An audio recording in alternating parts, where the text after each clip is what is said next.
Breast cancer early സ്റ്റേജിൽ തന്നെ കണ്ടുപിടിക്കുകയാണെങ്കിൽ അതിനുള്ള ചികിത്സ വളരെ എളുപ്പമാണ്. അതിനായിട്ട് നിങ്ങളുടെ ബ്രസ്റ്റ് നോർമലായിട്ടാണോ ഉള്ളതെന്ന് നിങ്ങൾ ആദ്യം തിരിച്ചറിയണം. കുളിക്കാൻ പോകുന്ന സമയത്ത് കണ്ണാടിയുടെ മുന്നിൽ നിന്നിട്ട് നിങ്ങളൊന്ന് പരിശോധിക്കുക. നിങ്ങളുടെ 2 ബ്രസ്റ്റും ഒരേ സൈസാണോ, അതിൻ്റെ ഷേപ്പ് ഒരുപോലെയാണോ, അതേപോലെ നിപ്പിളിൽ നിന്നും എന്തെങ്കിലും ഡിസ്ചാർജ് ദ്രാവകം വരുന്നുണ്ടോ, കക്ഷത്തിനോ കഴുത്തിൻ്റെ മുകളിലായിട്ടോ എന്തെങ്കിലും തടിപ്പായിട്ട് കാണുന്നുണ്ടോ എന്ന് ശ്രദ്ധിക്കുക. ഇത്തരത്തിൽ നിങ്ങൾ ശ്രദ്ധയിൽ പെട്ടിട്ടുണ്ടെങ്കിലാണ് നമുക്ക് ഇങ്ങനെയുള്ള കാര്യങ്ങൾ കൂടുതലായിട്ട് പരിശോധിക്കാനായിട്ട് പറ്റുക. അതിനായിട്ട് നിങ്ങൾ ചെയ്യേണ്ടത് ഇടത്തെ ബ്രസ്റ്റ് പരിശോധിക്കാൻ അല്ലെങ്കിൽ സ്ഥാനം പരിശോധിക്കാനായിട്ട് നിങ്ങളുടെ വലത്തെ കൈയുടെ 3 വിരലുകളാണ് ഉപയോഗിക്കേണ്ടത്. നിങ്ങൾ വൃത്താകൃതിയിൽ ജെന്റിലായിട്ട് അവിടേക്കൊന്ന് പ്രസ് ചെയ്ത് നോക്കുക. അതേപോലെ തന്നെ കക്ഷത്തിലും കഴുത്തിൻ്റെ മുകളിലും അമർത്തി നോക്കുക. എന്തെങ്കിലും തടിപ്പോ കല്ലിപ്പോ ശ്രദ്ധയിൽപ്പെട്ടിട്ടുണ്ടെങ്കിൽ അതൊരിക്കലും നിസ്സാരമായി തള്ളിക്കളയാൻ പാടില്ല. ഇതേപോലെ തന്നെ നിപ്പിളിൽ നിന്നും എന്തെങ്കിലും ഡിസ്ചാർജ് ദ്രാവകം പോലെ വരുന്നുണ്ടെങ്കിൽ തീർച്ചയായിട്ടും ശ്രദ്ധിക്കുക.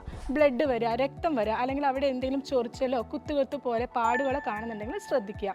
ഇതേപോലെ തന്നെ തൊലിപ്പുറത്തായിട്ട് ചുവപ്പ് നിറത്തിലോ കുരുകുരു പോലെയായിട്ടോ അല്ലെങ്കിൽ ഓറഞ്ചിൻ്റെ തൊലി പോലെയോ ശ്രദ്ധയിൽപ്പെട്ടിട്ടുണ്ടെങ്കിൽ അത് നിസ്സാരമായി തള്ളിക്കളയരുത്.